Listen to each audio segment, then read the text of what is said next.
What do you do when the law fails you? When 63 brand new homes appear on the land your grandfather bled to protect? You could fight in court. You could protest. Silas Washington, a retired Army engineer, did all of that. And he lost. But they made one mistake. In their rush to build a future of vinyl siding and manicured lawns, they forgot about the past. They forgot about the history hidden deep in the woods. They forgot about his upper dam. Welcome to WST Stories tonight. We don't just tell a story about a flood. We tell the story of a reckoning. A meticulously planned act of justice, written not in ink, but in water.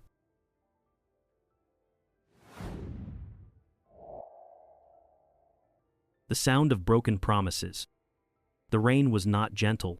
It was a hammer against the old tin roof of the shed. A relentless drumming that vibrated through the floorboards and into the bones of Silas Washington. He stood in the heart of the storm.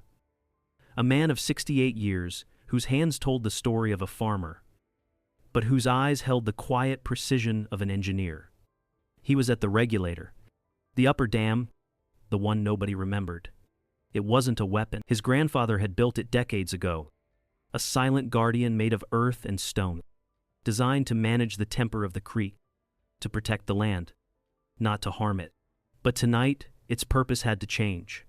The wind howled through the Georgia pines. A mournful sound, like a warning. Silas ignored it. He placed his gloved hands on the iron wheel of the main valve. Cold, wet, unforgiving. He had checked the pressure gauge just minutes before. Its needle quivering under the strain. He knew the numbers. He knew the calculations. This was not an act of rage. It was an act of mathematics. He turned the wheel, slowly. A quarter turned to the left. The sound was a low groan of metal on metal. A sound that seemed to protest. He paused, listening. Not to the storm, but to the water. He could feel the shift in the current. A subtle change in vibration through the soles of his worn leather boots. Another quarter turn. The groan was louder now. He felt the immense power on the other side of the concrete wall. A sleeping giant, he was carefully, methodically, waking up. He did not open it all the way. He didn't need to. His calculations, scribbled in a worn notebook back at the house, were precise. He was only releasing enough pressure, just enough to send a surge downstream, a controlled pulse, a message. He stepped back from the wheel, his work done, and he waited. Seconds turned into a minute. A minute turned into two. Then, from the valley below, came the sound. It was not the sharp crack of thunder. It was something deeper. A low, grinding roar. The sound of concrete and rebar and earth giving up. A final, tired sigh from a structure that had been built on a lie. The lower dam, the one that belonged to them, to Willow Creek Estates. It had failed, just as he knew it would.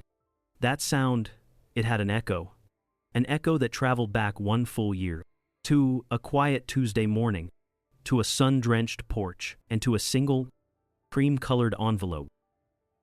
1 year earlier, the only sound was the gentle snip of Silas's shears against an overgrown rose bush. The air was warm, smelling of damp earth and honeysuckle. Life on his 150 acres was governed by the seasons, not by deadlines. Then came the mail. In the old metal box at the end of his gravel driveway, nestled between a seed catalog and a letter from his niece, was the envelope. Cream-colored, heavy, expensive. It had no name, no return address, just a logo embossed in gold foil. A stylized V intertwined with an H. He took it back to the porch, slid it open with his pocket knife. It was not a letter. It was a proposal. The words were polite, corporate. Words like opportunity and progress and community enhancement. The document spoke of a new housing development. Willow Creek Estates, 63 homes, a vision of modern living, and with it, a homeowners association. An HOA as one sat at B. The proposal outlined a generous offer to purchase a significant portion of his land, an offer so large the number seemed to lack reality. It was signed, not by a person, but by a title, Arthur Vance, C. E. FOATs. Vance Homes. Silas read it once, then twice. He saw the map included in the proposal. Asynetized. Digital rendering of his property. The creek his grandfather had fished in was labeled Water Feature. The ancient oak tree where his wife was buried was simply gone. Replaced by a green space designated Lot 24. They hadn't just drawn new lines on a map. They had erased his life. He folded the heavy paper carefully. He placed it on the small table next to his rocking chair. And he went back to trimming his roses. The work was simple, honest, real. But the paper, it stayed there. A white square of silence on the weathered wood of the table.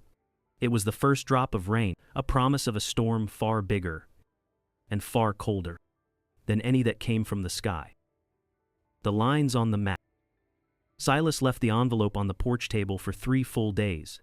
He told himself it was an act of quiet defiance, a way of showing this invisible company that their timeline was not his. He worked his garden, pulling weeds with a slow, methodical rhythm. He patched a section of fence near the creek. By the familiar motions of his hands, a comfort against the silent intrusion sitting on his porch.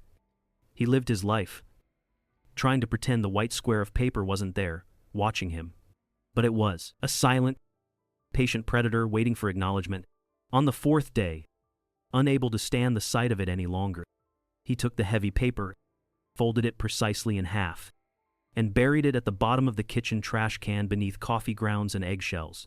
He refused to give it the dignity of a response. But the world Arthur Vance came from did not accept silence as an answer. It saw silence as an opportunity. 2 weeks later, a car appeared at the end of Silas's long gravel driveway, a black luxury sedan, gleaming under the Georgia sun, looking as out of place as a spaceship in a field of wildflowers. A man stepped out. He was tall, dressed in a tailored gray suit that seemed engineered to repel the humidity and the dust. Silas's eyes, however, were drawn to his shoes, expensive, polished leather, but coated in a fine layer of Oakhaven's signature red clay. This was a man who did not just send others to do his work. This was a man who was not afraid to walk the very ground he intended to conquer. It was Arthur Vance. He walked up the old wooden porch steps with a smile that was wide, practiced, and did not quite reach his eyes. "Mr. Washington," he said, extending a hand as if they were old friends. "A pleasure to finally meet you in person. In serves then thou as very fapt in seating of the wuzzy, and it's a god of the spide the clast of the wongs." Silas did not take the offered hand. He simply gave a slight nod from the comfort of his rocking chair, his hands resting on his knees. "Mr. Vance, thanks to the warders have strom of then you dot all the plays in the client and take it." Vance's smile didn't falter. He retracted his hand smoothly and took a seat in the other rocker, uninvited but acting as if he owned it. He looked out over the rolling land. A long, appraising gaze. "You have a beautiful piece of property here. Truly remarkable. Generations of hard work. I can see it. I can feel it in the air." He spoke of community and progress and shared prosperity. But his eyes were calculating acres and profits. His mind drawing lines where Silas only saw memories. He made his offer again, this time in person. His voice a low, persuasive hum. The number was even larger now. A staggering amount of money that could build a new life anywhere. A number that could erase worries and create dynasties. It was a number that meant absolutely nothing to Silas. "It's not for sale," Silas said again. His voice was quiet, but it had the firmness of an ancient oak tree. Vance leaned forward, his polished smile softening into something that was meant to look like empathy. "I understand. I truly do. I know this land has history, a soul. My company. We respect that. We're not trying to erase it. We're trying to build a future alongside it. A legacy for a new generation. I'm going Wong intended. My grandfather built 2 dams on this creek with his own 2 hands," Silas said, his gaze fixed on the horizon, speaking more to the trees than to the man beside him. "The one everyone can see down by the old pasture. Old Faithful," he called it. "It kept the crops green, and the family fed through 3 separate droughts. But he was a cautious man. He built another one, further up, in the heart of the woods. The regulator, hidden by the pines, a fail-safe, a promise he made to the land that he would always be its steward, not just its owner. Those dams, they're more than just concrete and steel. They're his signature on this valley, his memory, written in water and stone. Thanks for watching about yet, thanks for watching, and I wanted the Sweard. Vance listened patiently, his head tilted. A perfect picture of respectful attention. When Silas finished, he nodded slowly, as if weighing the profoundness of the story. A fascinating history, truly. But, Mr. Washington, with all due respect, everything has a price. Thanks for watching about yet, thanks for watching, and I wanted the Sweard. Silas finally turned his head to look at him, his eyes clear and steady, holding a wisdom that money could not buy. Not everything has a price tag, Mr. Vance. Some things have roots. I have mine asserted. The 2 men sat in silence for a long moment. The only sound was the rhythmic creak of the old rocking chairs and the steady, droning buzz of cicadas in the late afternoon heat. Vance finally stood, smoothing down his suit jacket as if brushing off the dust of this old world. His smile was back, as polished and impenetrable as ever. Well, he said, his voice bright again. Thank you for your time. I hope you'll reconsider. And he faced the diverplays to private and round of life. And expected, Silas watched him walk back to his gleaming, modern machine. He watched the car turn around and disappear down the gravel road. A sleek predator retreating into the shadows to plan its next move. He didn't know it then. He couldn't have. But the conversation wasn't over. It was simply moving from his front porch to a courtroom. The weight of paper. 3 months passed. The vibrant green of summer slowly bled into the gold and rust of autumn. Silas almost allowed himself to believe it was over, that his refusal had been understood, his roots respected. He'd almost forgotten the weight of Arthur Vance's gaze. Then, the certified letter arrived. The mail carrier handed it to him with an apologetic look. It was not a proposal. It was a summons. Official. Cold. A court date. Vance Holmes was suing him. The legal language was a dense, deliberate fog, designed to obscure and intimidate. He read it 3 times before the strategy became clear. They weren't claiming his land was theirs. That would have been too simple, too easy to disprove. No. This was more clever, more insidious. They were claiming that the original boundary lines, drawn nearly a century ago, when the county was mostly forest, were ambiguous. They were petitioning the court to clarify and correct the property lines. Their entire case was built on a legal technicality, an obscure tax lien from 1952, on a tiny, forgotten half-acre parcel adjacent to his own, which Vance's company had quietly acquired. It was a legal crowbar, a crack in the foundation of his ownership, and Arthur Vance was preparing to drive a bulldozer right through it. That evening, his niece Lena drove down from Atlanta, her car kicking up dust as it came down the drive. She was in her final year of law school, whip-smart and passionate, with a fire in her eyes that reminded Silas so much of her grandmother. She spread the court documents across his old oak kitchen table, her brow furrowed in a deep line of concentration as she read. The silence in the room was heavy. "This is predatory," she finally said, her voice a low, tight wire of anger. "It's a classic corporate squeeze play. They find a microscopic weakness on paper and they exploit it, betting that you don't have the time, the money, or the will to fight back." She looked up at him, her expression hardening with a fierce resolve. "But we will fight back. We will. Grandpa, the law is on our side. The truth is on our side. Thank you for watching," which was an often nothing instead of there. And so, she fought. Lena put her studies on hold, effectively moving into Silas's spare bedroom. Her days were spent buried in the dusty, musty-smelling archives of the Oak Haven County Courthouse. She dug up old deeds written in elegant cursive, unrolled hand-drawn plat maps from a time before computers. She worked tirelessly, fueled by coffee and a burning sense of injustice. Building a case piece by piece.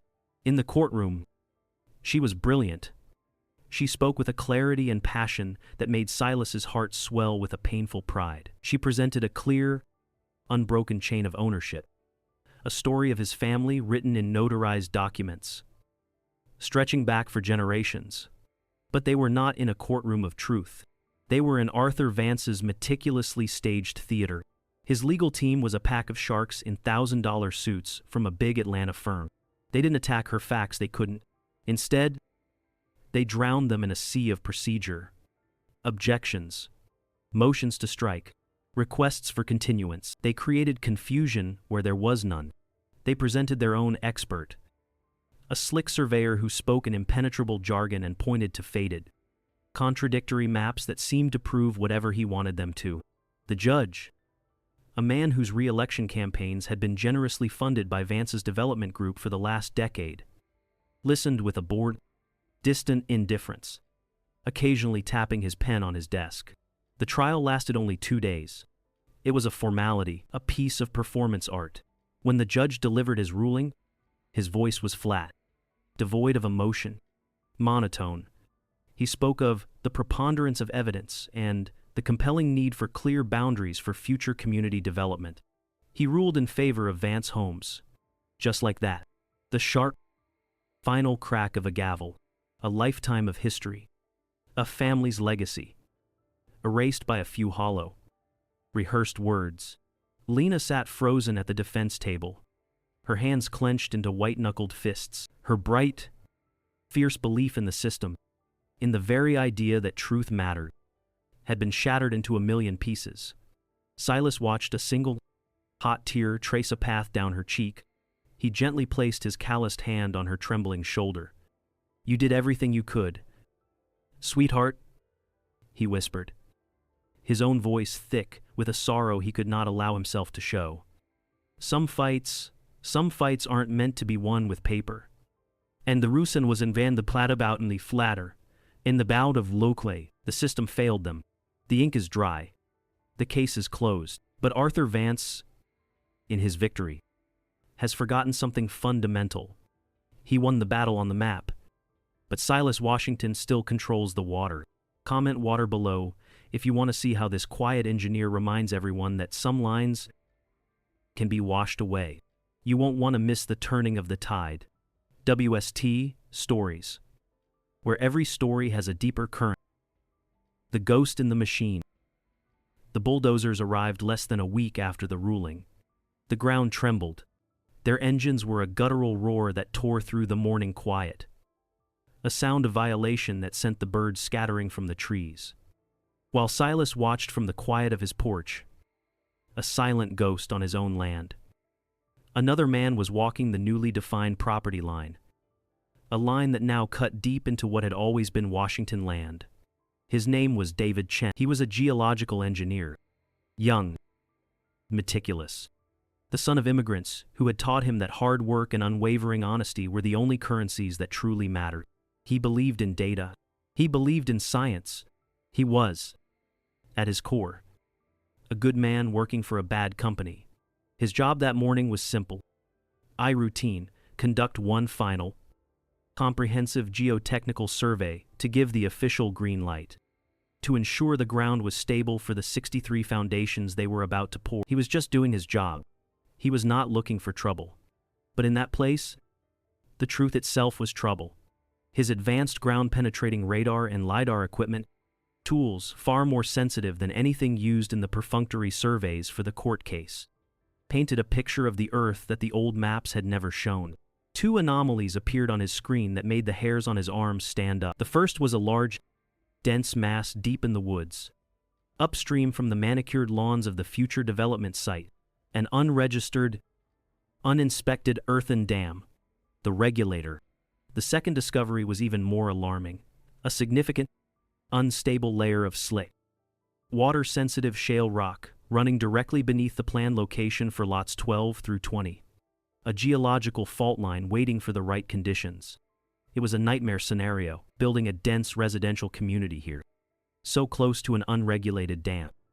on top of unstable rock. It wasn't just irresponsible. It was a catastrophe in the making. David did what his training and his conscience demanded. He documented his findings meticulously. He wrote a detailed 12-page report, complete with data charts and risk assessments, highlighting the severe risks of soil liquefaction and potential catastrophic dam failure in a major storm event. He flagged it as urgent and submitted it directly to his project manager. The next day, and his phone rang. He was being called into a meeting, not with his manager, but with Arthur Vance himself.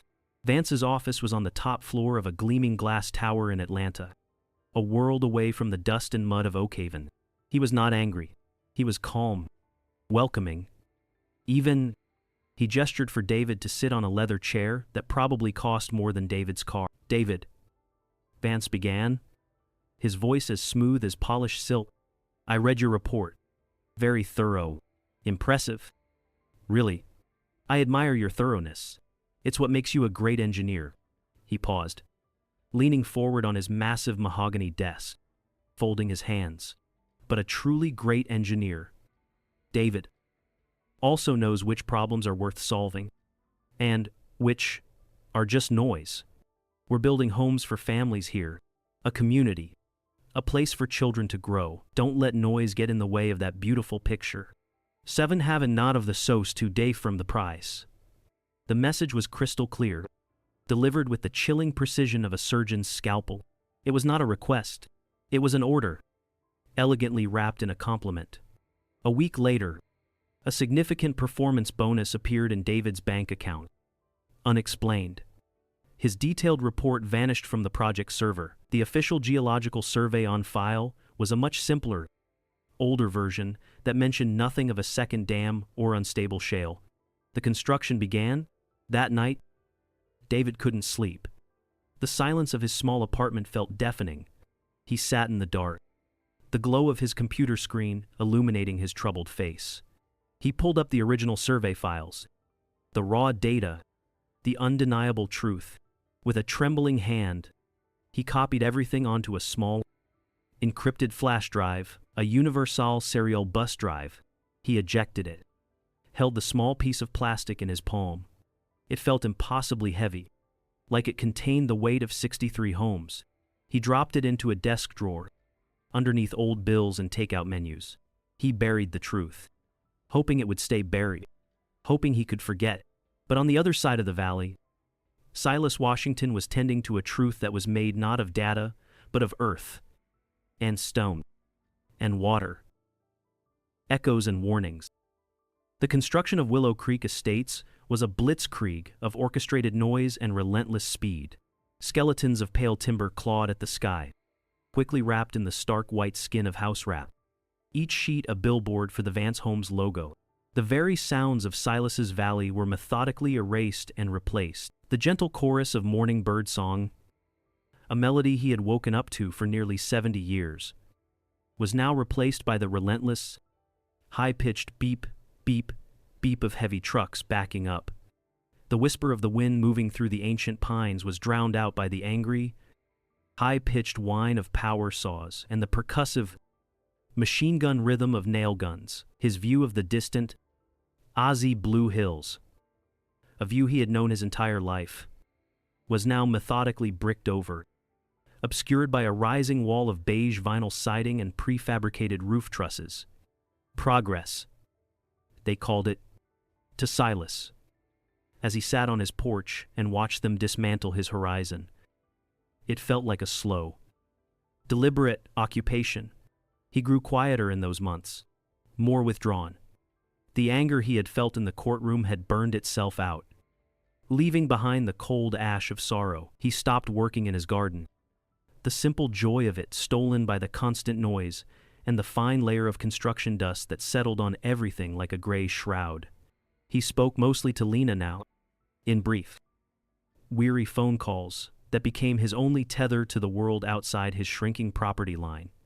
She told him about her classes, about how the fire of her anger was slowly being forged into a steely resolve. He listened, his heart aching for the innocence she had lost. But his own anger had cooled, settling into something colder, heavier, and far more patient. Something that felt like acceptance. Not acceptance of defeat, but acceptance of the role he now had to play. He began spending more time in the woods, his walks becoming longer, more purposeful. He would take the winding, forgotten path up to the regulator. The path itself, a memory, worn into the earth by his grandfather's boots, then his father's, and now his own. He carried with him an old, cracked leather-bound notebook and a pencil stub. He wasn't just looking at the dam anymore. He was studying it. He checked the integrity of the packed earth walls, running his hands over the surface, feeling for changes. He meticulously inspected the valve mechanism, cleaning away a half-century of rust and debris with an old wire brush. He measured the water levels daily, making careful, precise notes in his looping cursive. He drew diagrams of flow rates and pressure tolerances from memory, the old engineering knowledge stirring within him. He was no longer just the landowner. He was the dam's chief engineer again, coming out of a long, quiet retirement for one final, critical project. One Tuesday in late September, a day when the air held the first crisp hint of autumn, he drove his old truck into town. He sat at a dusty computer in the public library and slowly, deliberately, typed a letter. It was concise, professional, devoid of all emotion. He did not identify himself as the man who had lost his land in a questionable court case. He identified himself simply as a concerned citizen and as a retired civil engineer with 40 years of practical experience in hydrology. He stated, in clear, unavoidable technical terms, that the cosmetic reinforcements made to the lower dam Old Faithful were dangerously and negligently inadequate. He warned, with the certainty of a physicist, that the foundation of the spillway would not withstand the hydrostatic pressure likely to be reached in a significant storm event. He was giving them one last chance to listen, not to his words as a wronged man, but to the indisputable facts of science. He printed the letter, signed it, and sent it by certified mail to the Oak Haven County Planning Commission and to the corporate headquarters of Vance Homes. Weeks later, a clerk at the county office, a young woman overwhelmed by piles of paperwork and the drone of the fluorescent lights, received the return signature card. She glanced at Silas's letter. It was full of numbers and technical terms she didn't understand, words like hydrostatic and liquefaction. She stamped it with a heavy, satisfying thud. Received. OCT 4th. Then she dropped it into a wire basket labeled Non-Urgent Civic Complaints. It landed softly on top of a complaint about a neighbor's barking dog. There it sat, a prophecy on paper, a clear and present warning of a coming flood, buried under the mundane, everyday grievances of the world. As October bled into November, the news began to change. The local weather forecasters, usually concerned with pollen counts and weekend sunshine, started talking about the tropics, about a low-pressure system forming over the unnaturally warm waters of the Atlantic. They gave it a name, Isabella. At first, it was just a whisper, a tropical depression hundreds of miles away, a swirl of clouds on a satellite map. Then it became a tropical storm. Then, a hurricane. Category 1. Category 2. It was tracking west. Its path a slow, ominous curve aimed directly at the Georgia coast. That final evening, with the sky already a bruised, ominous gray and the air thick with a heavy stillness, Silas sat on his porch. His worn notebook lay open on his lap. He wasn't looking at it. He was watching the trees at the edge of the woods, watching them sway and bend in the rising, restless wind. His phone rang, the sound jarring in the quiet. It was Lena, her voice tight with a daughter's worry. "Grandpa," she said, they're saying on the news this storm could be a bad one. A really bad one. Are you sure you'll be okay out there all alone?" Silas looked out towards the forest, towards the hidden place where the regulator stood waiting, silent and patient and full. He felt a strange, profound sense of calm settle over him, the calm of a man who has finally reached the end of a long, hard road and knows exactly what he must do. "Don't you worry about me, sweetheart," he said, his voice steady and low. A deep, resonant hum. "I'm just getting ready. The land knows how to take care of its own. I will get have the masquerades of the faced, the language of water. The storm arrived just after midnight, not as a guest, but as a violent invader. The wind shrieked, no longer a mournful sound but a physical, tearing force that rattled the old window panes in Silas's farmhouse until he thought they would shatter. Rain came down, not in drops, but in solid, wind-driven sheets that hammered the roof with the sound of 1,000 drums and turned his familiar gravel driveway into a churning, muddy river. This was the moment. The one the land had been waiting for. The one he had been preparing for. He put on an old army-issue raincoat. The heavy, waxed canvas, smelling of history and damp earth. It was a familiar comfort, a second skin from a lifetime ago. He pulled on his worn leather boots, lacing them tightly, and walked out into the maelstrom. The world outside was a deafening, disorienting chaos of wind and water and darkness. But inside, Silas, there was only a profound and solemn quiet. The fire of his anger was long gone. The chill of his sorrow had been banked. He wasn't afraid. He was simply an instrument, a steady hand to carry out a decision that had been made weeks ago. In the quiet solitude of the woods, the path up to the regulator was treacherous, a slick artery of mud and unseen roots. He moved with a slow, steady purpose, his flashlight beam cutting a shaky, dancing tunnel through the churning darkness. The wind tore at him, a physical blow that tried to push him back down the hill. But he leaned into it, a man walking against the current of the world. When he reached the clearing by the dam, it felt like standing in the heart of the storm's engine room. The roar of the wind, the deafening crash of the overflowing spillway, the tortured groaning of the ancient pines. It was an overwhelming symphony of nature's fury. He walked to the valve mechanism, his boots sinking into the saturated earth. His workstation. Before he left the farmhouse, he had taken a moment to place his worn notebook on the kitchen table, open to the final page. On it were the numbers, the culmination of weeks of quiet observation and careful calculation. Pressure levels, cubic feet per second, the precise amount of water he needed to release, not enough to cause a biblical, uncontrollable flood, but just enough to test a promise. To scientifically test the flawed structural integrity of the dam below, he placed his gloved hands on the cold, wet iron wheel. He took a deep, steadying breath, the rain plastering his gray hair to his forehead and running in rivulets down his weathered face.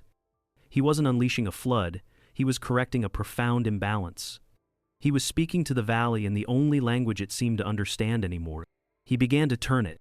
The wheel resisted, stiff with a half-century of age and disuse, groaning in protest as if it knew the gravity of the command. He put his entire body into the motion, his old muscles straining against decades of hardened inertia.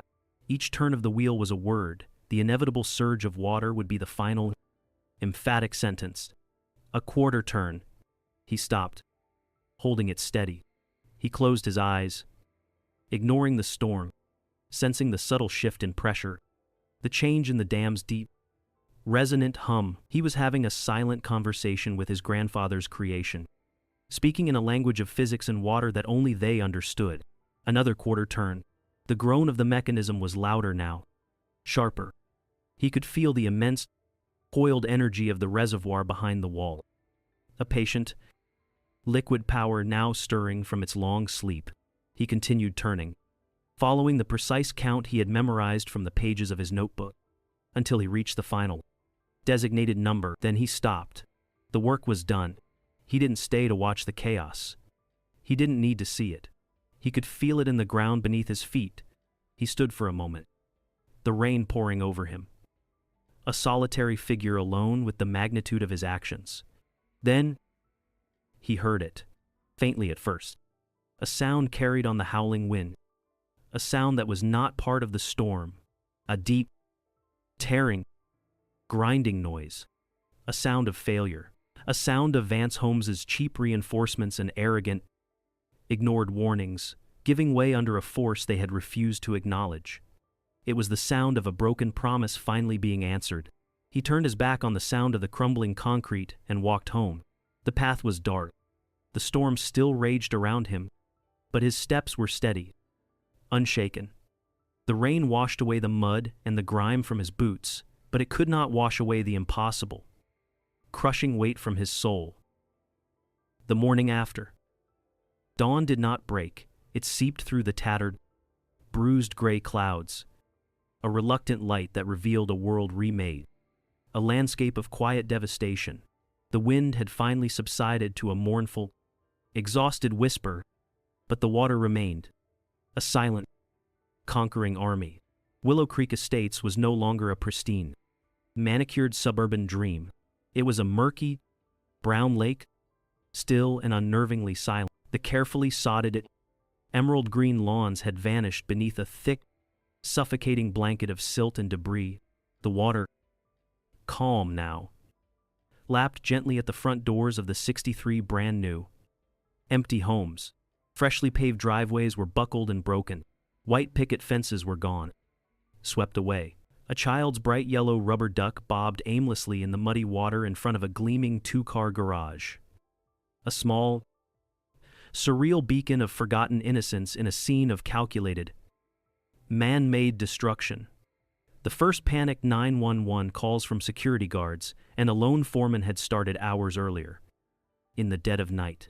Now, a chaotic, disorganized evacuation of the few remaining construction personnel was underway. People waded through knee-deep, stagnant water, their faces a mixture of shock, disbelief, and a dawning, terrible anger.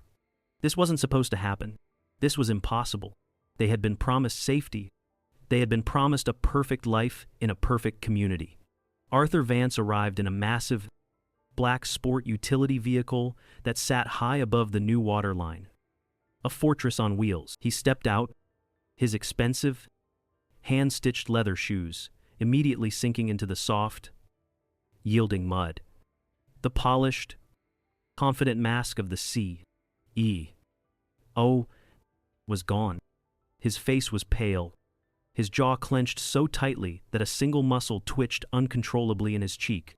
He stared at the submerged street signs, Primrose Lane, Willow Way, names meant to evoke peace and nature, now mocking him from beneath the muddy water. He stared at the ruined houses that represented millions of dollars in investments and, more importantly, a catastrophic, public blow to his carefully crafted reputation. He immediately began barking into his phone, his voice sharp and laced with a panicked fury, blaming the contractors. So, the engineers, the county inspectors, anyone and everyone but himself. Miles away, there is a pretty shed in his small, quiet apartment. David Chen saw the first shocking images on the local morning news. His heart hammered against his ribs with such force it felt like it might break free. He saw the water. He saw the ruined homes. He saw the aerial footage of the collapsed lower dam, a gaping wound in the earth. He saw the faces of the families who had been planning to move in, now giving tearful interviews, their dreams washed away. He saw the face of a small girl, crying silently in her father's arms, and he thought of the flash drive, the universal serial bus drive, the small, plastic rectangle buried in his desk drawer. The weight of his silence, which he had tried so hard to ignore, suddenly became an unbearable, crushing physical presence. Without a second thought, he grabbed his keys and drove. He parked on a hill overlooking the disaster zone, the red and blue lights of emergency vehicles flashing silently below. The scale of it was far worse in person. It was a landscape of profound regret. His regret. He saw Vance, surrounded by a frantic-looking team, pointing and yelling. David felt a cold knot of fear in his stomach. The fear of what this powerful man could do to him, but it was overshadowed by a larger, more powerful feeling, shame. He took out his phone. His hand was shaking, but he held it steady. Like a surgeon, he began to take pictures, not of the general chaos, but of specific, technical details. The way the water had scoured the earth, the telltale shear patterns at the angle of the collapsed section of the lower dam.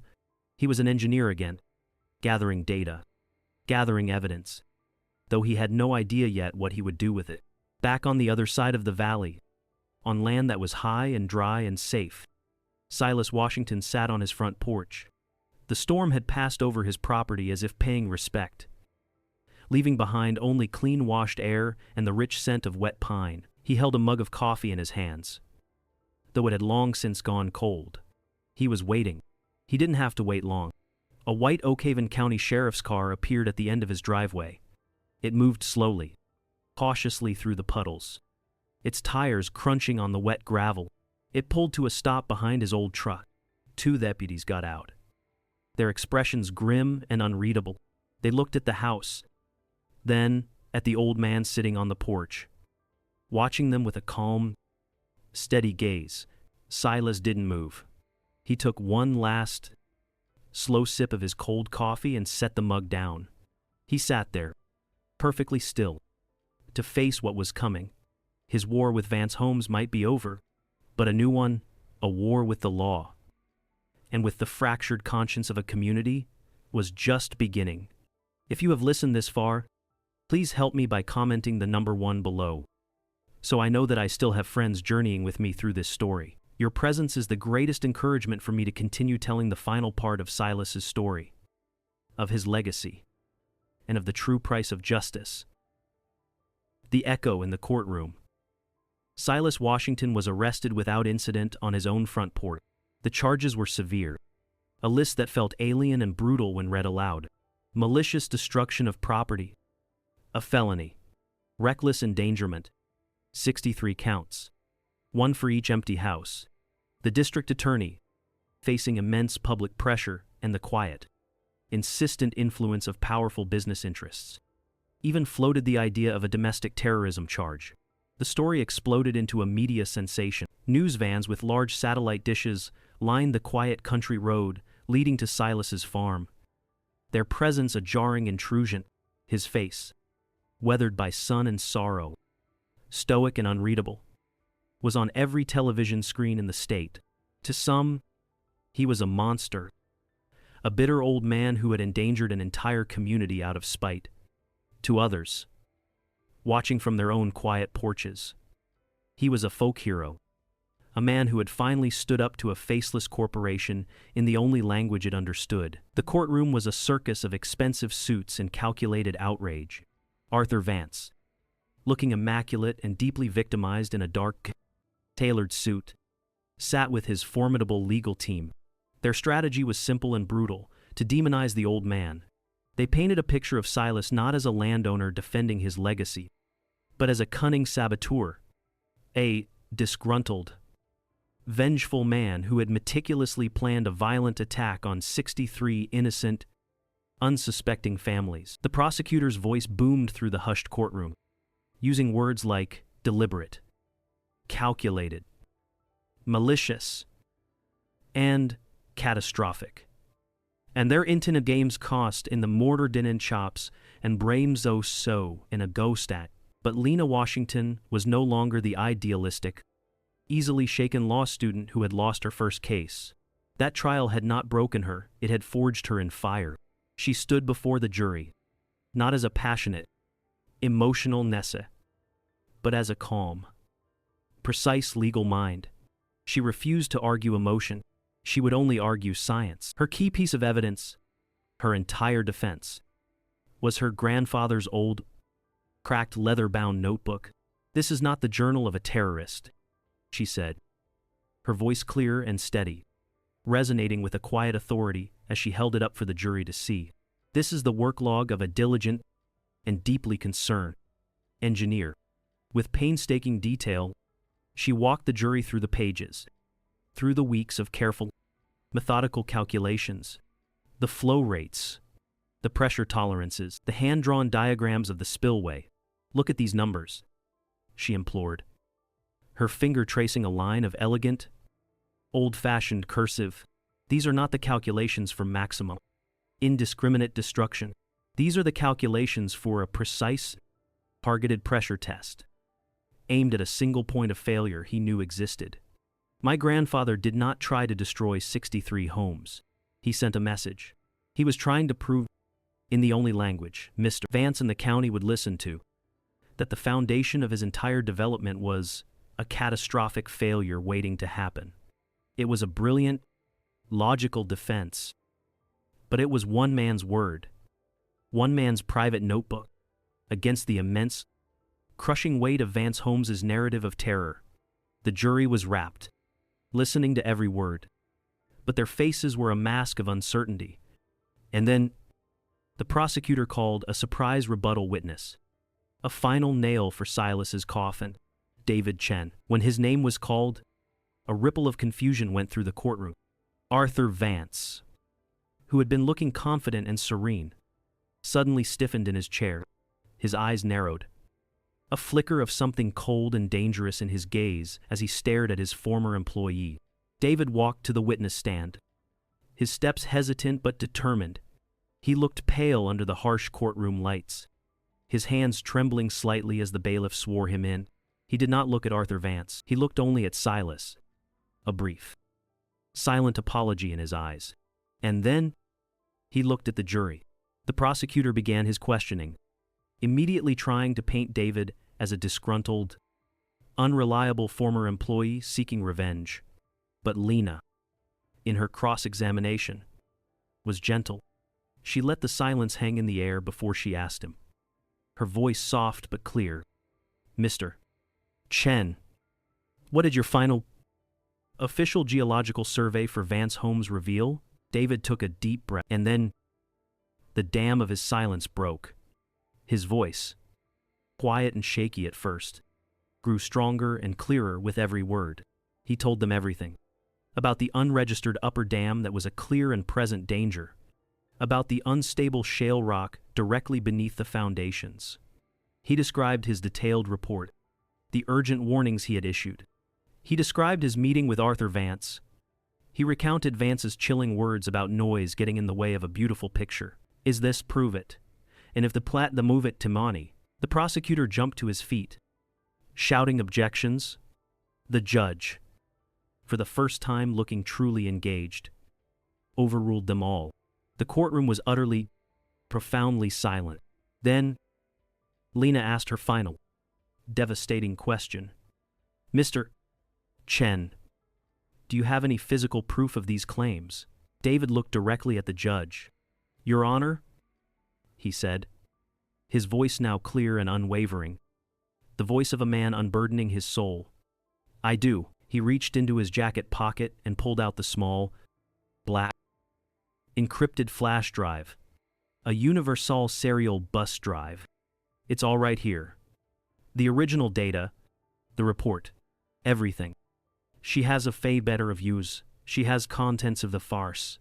Answer. The data was projected onto a large screen in the courtroom for everyone to see. The LiDAR scans showing the hidden dam, the geological models highlighting the unstable earth in bright red, the original, time-stamped report he had submitted, with its dire warnings. It was undeniable. Stark, a digital ghost that had come back to haunt the machine. For the first time, Arthur Vance was not looking at a problem he could solve with money or influence. He was looking at the truth. Stark and undeniable, projected on a screen for the whole world to see. And the truth, he was discovering with a cold, dawning horror, had a price of its own. The roots remain. The trial's conclusion was not a simple, clean victory. The legal system, in its lumbering way, does not deal in heroes and villains. Silas Washington was acquitted of the most serious charges. The jury, convinced by Lena's argument and David's evidence that his intent was not malicious endangerment, but he was still found guilty of lesser charges. Destruction of property, trespassing on land that, on paper, was no longer his. He received a suspended sentence and a heavy fine. He did not go to prison, but he was not a free man in the eyes of the law. He was a convicted man. The fallout for Vance Holmes was catastrophic. Hit with dozens of civil lawsuits from the prospective homeowners who had lost their deposits and their dreams, and facing a massive federal investigation for fraud and criminal negligence. The company's stock plummeted. Arthur Vance disappeared from public life, his polished image shattered forever. His name, now a synonym for corporate hubris. David Chen was fired. Of course, he was blacklisted from every major development firm in the state, but he did not seem to mind. He found a quiet job working for a small, non-profit environmental group. For the first time in over a year, he slept through the night. He had lost his career, but he had found his conscience. The seasons turned again. Winter gave way to a quiet, tentative spring. Willow Creek Estates was abandoned. A ghost town of brand new, mud-stained houses. The 63 homes stood empty, their windows like vacant eyes. For sale signs, posted by the bank that now owned the ruined land, slowly faded and peeled in the sun. One warm afternoon, Lena drove out to visit her grandfather. She found him sitting on his porch, in his usual rocking chair, looking out over the valley. The roar of the bulldozers was gone. The whine of the saws was gone. The only sounds were the ones that had always been there: the call of a blue jay, the rustle of leaves, the gentle murmur of the creek. The land was healing itself. Small green weeds were already beginning to push their way up through the cracks in the abandoned asphalt roads. A young deer, bolder now in the silence, cautiously stepped out from the edge of the woods. Lena sat down in the rocker next to him. They sat in a comfortable silence for a long time. "Was it worth it, Grandpa?" she finally asked, her voice soft. Silas did not answer right away. He looked at the ruined houses, symbols of so much anger and loss. He looked at the quiet woods, at the ancient oaks standing tall and patient. He thought of the price he had paid, the price David had paid, the price the land itself had paid. "A man has to stand for something," he said at last, his voice a low rumble.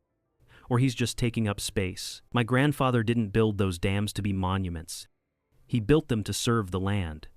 And that's what I did. I made them serve the land." He turned to look at his granddaughter, his eyes full of a deep, quiet love. "The fight was never about winning or losing, sweetheart. It was about being heard." And Staster by the back of the Manos, the Paston Mono row faded. The story of Silas Washington became a quiet legend in Oak Haven County, a cautionary tale about the cost of greed, a reminder that progress is not progress if it erases the people who came before. It's just a facade, as fragile as a poorly built dam against the patient, relentless pressure of history. You can build over history, but you can't bury it. Sooner or later, the roots remain. The story of Silas Washington teaches us a powerful lesson. Progress built on a forgotten history is not progress at all. It's just a fragile illusion. True legacy isn't written on deeds or property lines, but in the memories we honor and the quiet integrity with which we defend them. Silas lost a battle in the courtroom, but in the court of conscience, he reminded an entire community what it means to stand your ground. What do you think? Was his final act one of justice or revenge? I'd be honored to read your thoughts in the comments below. If stories like this resonate with you, perhaps consider subscribing to WST Stories. Thank you for walking with me through this journey.